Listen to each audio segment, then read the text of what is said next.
Since coming back from eBay headquarters to do prep for eBay Open 2022, I have increased my sales 46%. I have sold 46% more items than I sold the previous time period because I have implemented these two things.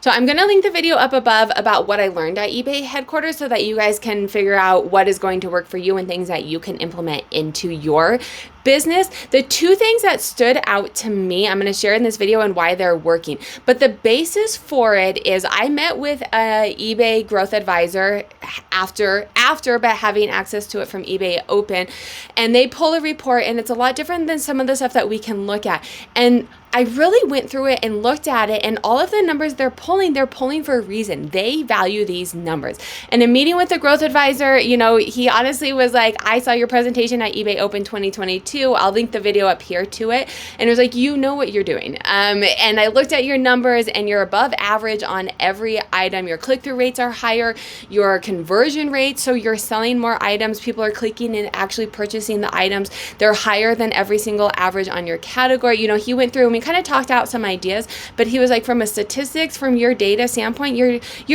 performing above average. And I'm like, but I can always be better, right? Like, my sales are down. What can I do to improve them?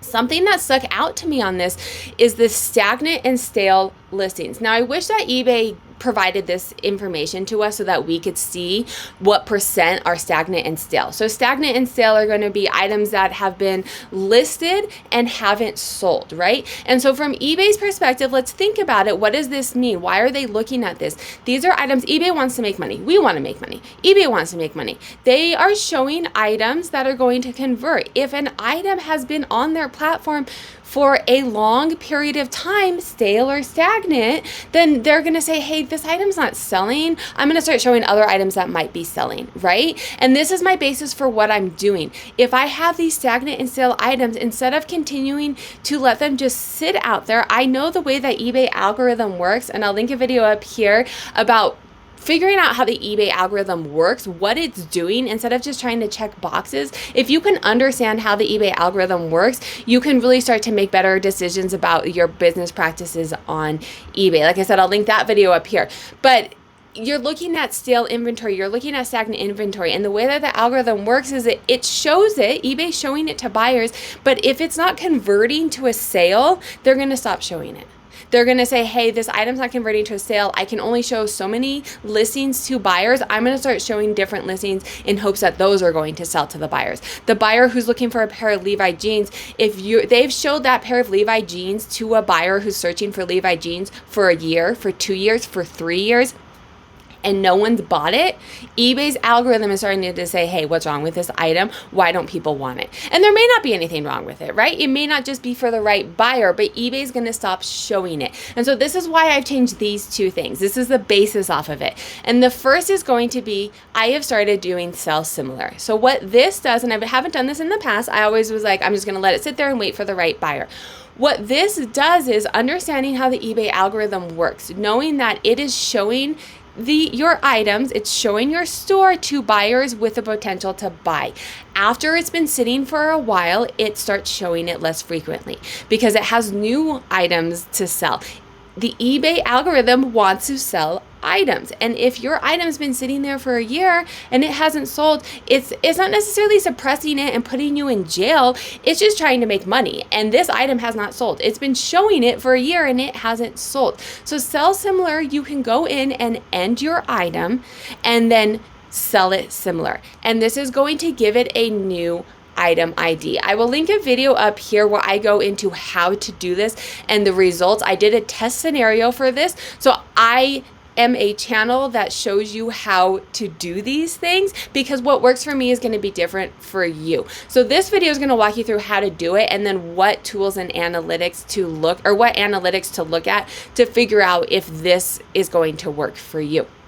I know based off of this video that it increased my sales, or it increased my traffic like 800% on the items that I was ending and selling similar. I was getting 800% more traffic views, right? Now, is it converting? Not all the time, but it did have more conversion. My conversion rate, I think, I don't remember the stats. You'll have to watch a video. My conversion went up on these items as well as my page views went up. So I know that this works. I know these items were being suppressed because they hadn't sold. And so selling them and giving them a new ID, eBay now is like, hey, this is a new item. Let me throw it out there in front of potential buyers and see if it's going to convert. For me and my business, a lot of this is seasonality, right? I sell women's fashion. And so if I had a pair of jeans and they didn't sell in the fall, winter of last year, the chances of them selling in the summer are pretty slim. And so selling similar old items that are in season is kind of the practice that I'm doing, putting them in front of new potential buyers that are going to buy them because it's the season, right? So like if you sell Christmas, you could do this for Christmas. Items that didn't sell last Christmas, end them and sell similar so that they are getting new, fresh eyes and at the top of the search, and eBay's trying to put them in different places on their website to see if people are going to buy them.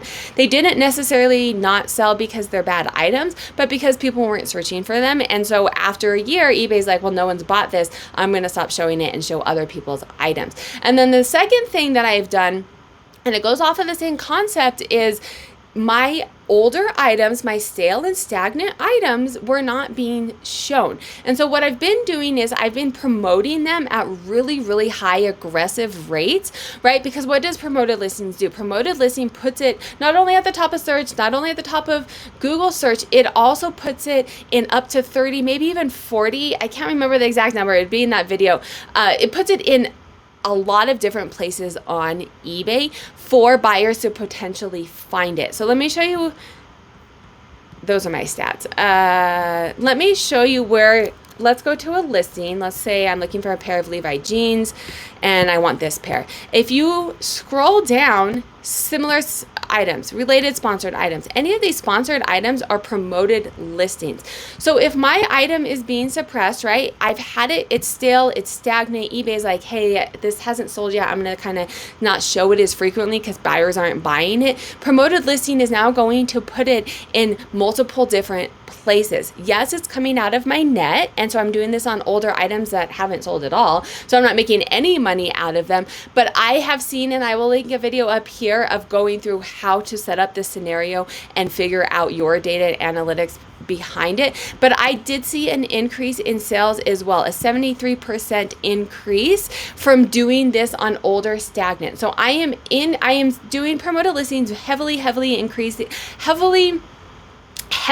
promoted listings, really high ad rates. I think I did like the first scenario was the suggested ad rate plus I think maybe 15 and up to capped at 25%. So that means I'm paying a fee of 25% if it does sell on top of my eBay fees, but it wasn't selling anyway, right? And so I'm still making some money. So I'm doing promoted listing on older inventory. I'm focusing first on seasonal, right? So going through and anything that's old and it's fall and winter that I've had for over a year, I'm promoting it to put it in front of eyes and say, hey, it still has some data to it. I don't want to lose all of that data. See if I can get it sold for promoted listings first. If it doesn't sell via promoted listings, then I'm going through and ending sell similar.